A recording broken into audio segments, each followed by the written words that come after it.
بسم اللہ الرحمن الرحیم نحمده ونصلي على رسوله الكريم اما بعد اعوذ باللہ من الشیطان الرجیم بسم اللہ الرحمن الرحیم رب اشرح لی صدری ویسر لی امری واحلل عقدۃ من لسانی یفقہوا قولی۔ سب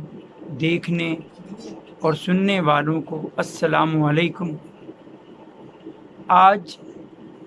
نارمل ڈگر سے ہٹ کر ایک سلسلہ جو انبیاء کرام کے حالات زندگی،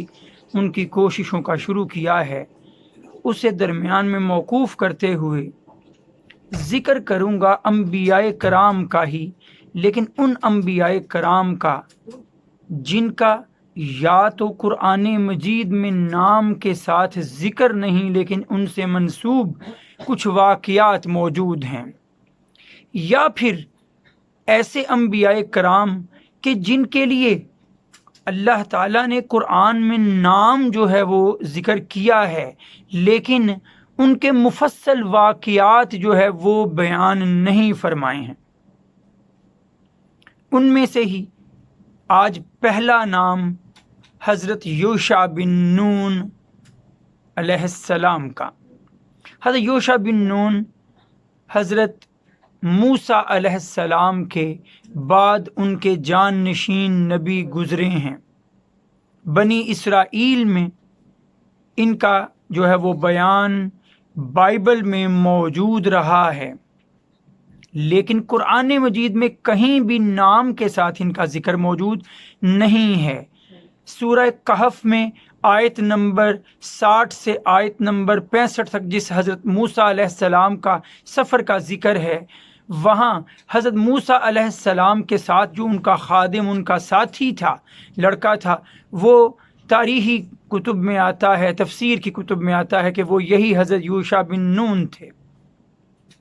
اور پھر دوسرا بیان جو ہمیں ملتا ہے وہ سورہ بقرہ کی آیت نمبر 58 اور 59 میں ہے، کہ کیا ذکر ملتا ہے کہ ایک جو نبی ہیں حضرت یوشع بن نون، جن کا نام تو وہاں پر نہیں آیا، ایک بستی کی طرف جو ہے وہ جانے کا قوم کو حکم ہوتا ہے کہ وہ جائیں، اور جب بستی میں داخل ہوں تو حتتن بخشش مانگتے ہوئے اللہ کی داخل ہوں، لیکن وہ قوم نافرمان جو تھی وہ ہنتتن کہتے ہوئے داخل ہوئی۔ وہاں جس نبی کا ذکر ہے وہ حضرت یوشع بن نون ہی ہیں، جنہیں اللہ کی طرف سے اس قوم کے جبار لوگوں، قوم جبارین جسے کہا گیا تاریخ میں، ان کے خلاف لڑنے کا حکم ہوتا ہے۔ اور حضرت یوشع بن نون جو ہے اس اریحہ نامی بستی میں لڑتے ہیں، جہاد کرتے ہیں اور دشمن کو تہہ تیغ کر دیتے ہیں۔ اس واقعے کا ذکر بھی تاریخی کتب میں اس طرح سے آتا ہے، بلکہ حدیث میں بھی اس کا بیان موجود، روایت میں بھی، کہ اللہ کے نبی حضرت یوشع بن نون جو ہے علیہ السلام، وہ جب لڑ رہے تھے، سارا دن جو ہے وہ جہاد میں صرف ہو گیا، اور قریب تھا کہ مسلمان جو ہے اس وقت کے جو مسلمان تھے وہ فتح پا جاتے، لیکن سورج غروب ہونے کے قریب آ گیا۔ حضرت یوشع بن نون علیہ السلام نے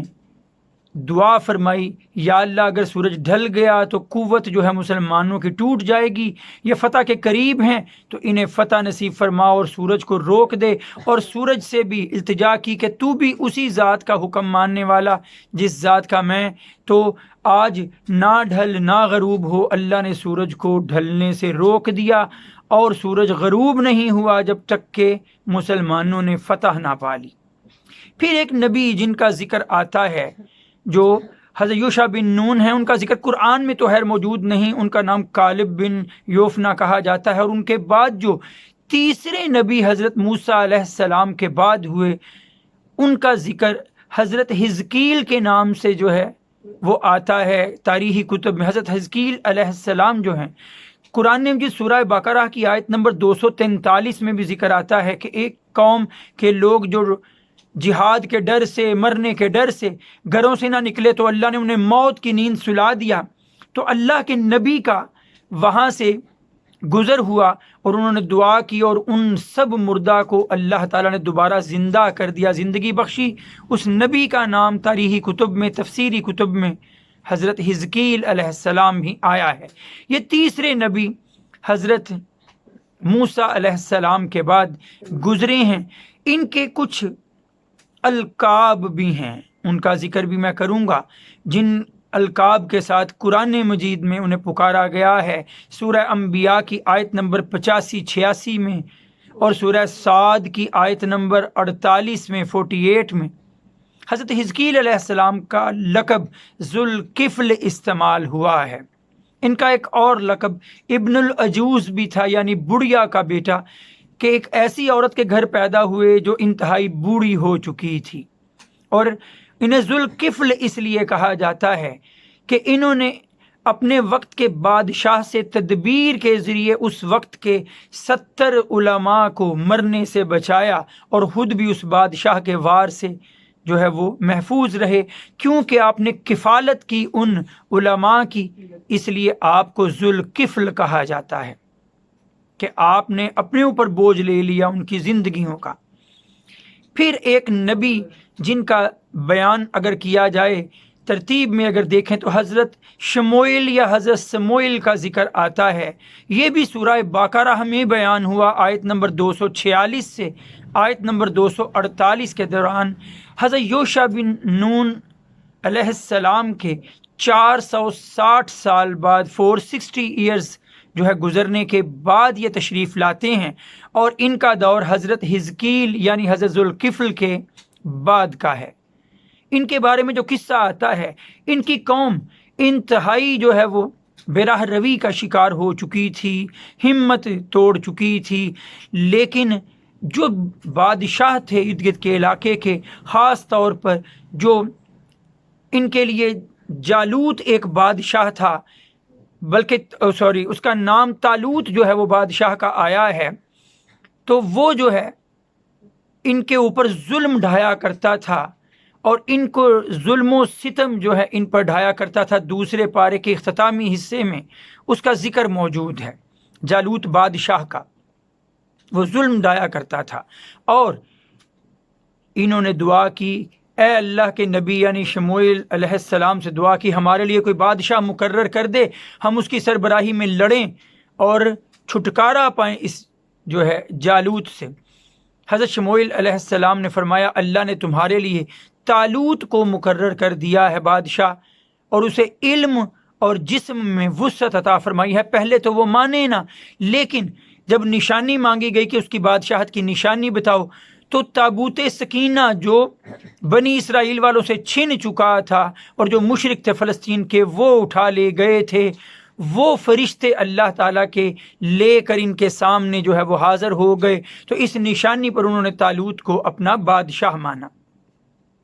پھر جو ہے اسی لشکر میں، طالوت کے لشکر میں حضرت داؤد علیہ السلام بھی موجود تھے، جنہوں نے پھر اپنے ہاتھوں سے قتل کیا ہے اس وقت کے وہ جالوت مشرک بادشاہ کو جو ظلم ڈھایا کرتا تھا۔ پھر آگے بڑھیں تو ایک نبی جن کا ذکر قرآن مجید میں نام کے ساتھ موجود ہے، حضرت الیاس علیہ السلام۔ سورہ انعام کی آیت نمبر 85 میں اور سورہ صافات کی آیت نمبر 123 میں ان کا ذکر ہے۔ بائبل میں ان کا نام ایلیا کے نام سے آیا ہے، اور قرآن مجید میں انہی کو الیاسین کے نام سے بھی پکارا گیا ہے۔ ملک شام کی طرف جو ہے انہیں مبعوث کیا گیا تھا وہاں کے لوگوں کی رہنمائی کے لیے، اور یہ بھی حضرت ہارون علیہ السلام کی نسل میں سے ہی تھے۔ یہودیت میں عجیب و غریب جو ہے وہ باتیں ان سے منسوب ہیں۔ بعض مفسرین اور علماء کے نزدیک الیاس، ادریس اور خضر جو ہے ایک ہی شخصیت کے نام ہیں، اور کچھ جو ہے علماء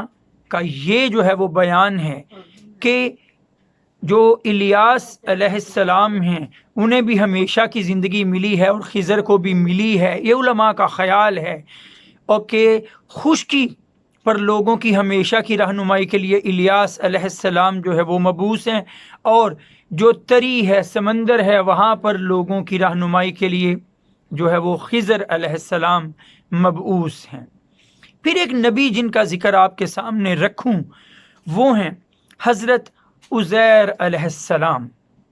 حضرت عزیر علیہ السلام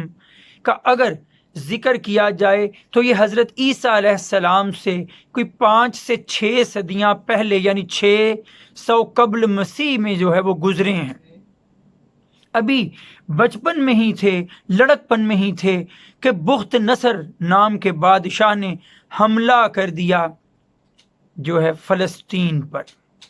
اور اینٹ سے اینٹ بجا کے رکھ دی۔ کہا جاتا ہے کہ 40,000 علماء کو اس نے قتل کر کے رکھ دیا،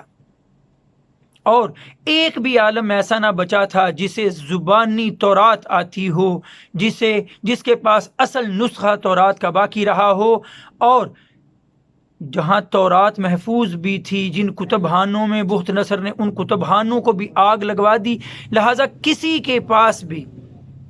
تورات کا اصل نسخہ جو ہے وہ موجود نہیں تھا۔ خود حضرت عزیر علیہ السلام کئی سال قید میں رہے بخت نصر کی، اور جب وہاں سے رہائی پائی واپس لوٹے لوگوں کے پاس، تو لوگوں کو اصل تورات جو بچپن میں ہی آپ نے حفظ کر لی تھی وہ پڑھ کر سنائی، انہیں بتایا، انہیں اصل نسخہ جو ہے پھر سے یاد دلایا۔ وہ لوگ پہلے تو سن کے بڑے مسحور ہوئے، لیکن کچھ ہی عرصے میں کہنے لگے کہ کس طرح جو کسی کو بھی تورات نہیں آتی تھی، وہ تورات اسے جو یاد ہے، یہ تو اللہ کا کوئی خاص بندہ ہوگا، اور رفتہ رفتہ انہوں نے عزیر علیہ السلام کو ہی اللہ کا بیٹا کہنا شروع کر دیا۔ اس کا ذکر قرآن مجید کی سورہ توبہ کی آیت نمبر 30 میں موجود ہے۔ اور ایک واقعہ اور منسوب جو حضرت عزیر علیہ السلام سے، وہ ہے سورہ بقرہ کی آیت نمبر 209 میں، تیسرے پارے کے بالکل آغاز میں جو ہے یہ موجود ہے واقعہ، او کالذی مر علی قریۃ وہی خاویۃ علی عروشہا، کہ یا اس بندے کا ذکر کرو جو ایک گری پڑی ویران بستی کے پاس سے گزرا اور کہنے لگا اس بستی کو دوبارہ کو کون آباد کرے گا؟ اللہ نے انہیں وہیں موت کی نیند سلا دیا، اور 100 سال وہ وہاں پڑے رہے۔ پھر انہیں زندہ کیا اور پوچھا گیا کہ کتنی دیر سویا؟ تو وہ کہنے لگے کہ یا تھوڑا سا وقت سویا ہوں یا سارا دن سویا رہا ہوں۔ اللہ نے فرمایا 100 سال سوئے رہے ہو، دیکھو ذرا اب اپنے کھانے اور پینے کے سامان کی طرف جو تمہارے ساتھ تھا، اور دیکھو اپنے گدھے کی طرف بھی جو تمہارے ساتھ تھا اس سفر میں، وہ کھانا پینا ابھی تک 100 سال میں باسی بھی نہیں ہوا، اور اس گدھے کو دیکھو چورا چورا ہوا، اسی بستی کی طرح گرا پڑا ہے اس کا سارے کا سارا جسم۔ دیکھو اب اللہ کس طرح اس کی ہڈیوں کو جوڑتا ہے، ان پہ گوشت چڑھاتا ہے، اور کس طرح اس کو پھر جیتا جاگتا جاندار بنا دیتا ہے۔ وہ شخصیت جو ہے تاریخی کتب میں، تفسیری کتب میں آتا ہے کہ وہ حضرت عزیر علیہ السلام ہی تھے۔ ایک وجہ یہ بھی بیان کی جاتی ہے کہ 100 سال کے بعد جو وہ دوبارہ اٹھے تو لوگ اس بنا پہ بھی انہیں، یہودی لوگ جو ہے وہ اللہ کا بیٹا کہا کرتے تھے۔ 2 نام اور آئے ہیں، ایک ذوالقرنین بادشاہ کا نام آیا ہے جو شاید نبی ہوں۔ سورہ کہف کے اختتامی حصے میں 83 آیت سے لے کے جو ہے 98 آیت تک، 83 سے 98 تک ان کا واقعہ مذکور ہے کہ جس طرح انہوں نے جو ہے وہ بادشاہت پائی، اور مشرق و مغرب پر ان کی حکومت تھی، اور پھر ساتھ میں کس طرح انہوں نے ایک قوم کو یاجوج ماجوج کے فتنے سے